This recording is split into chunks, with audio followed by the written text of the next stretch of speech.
Hi guys! Galing ako ng palengke kahit na maulan. Ito, bumili ako ng pork na buto-buto. Tapos bumili ako ng 2 tali ng okra.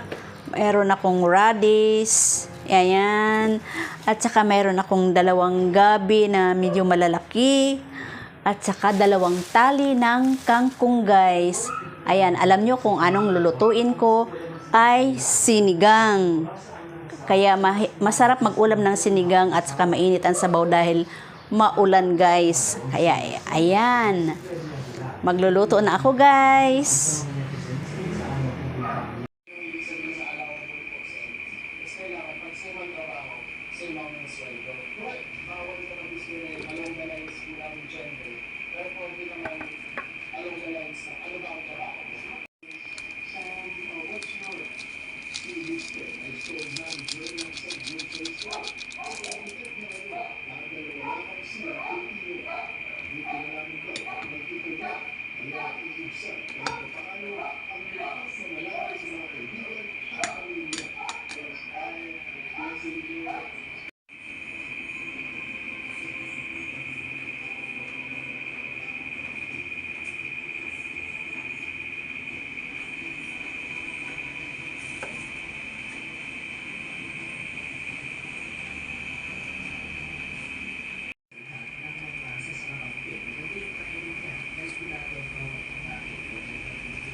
Matapos naman pagbituin ni Pangulong Bongbong Marcos ang kanyang mga cabinets,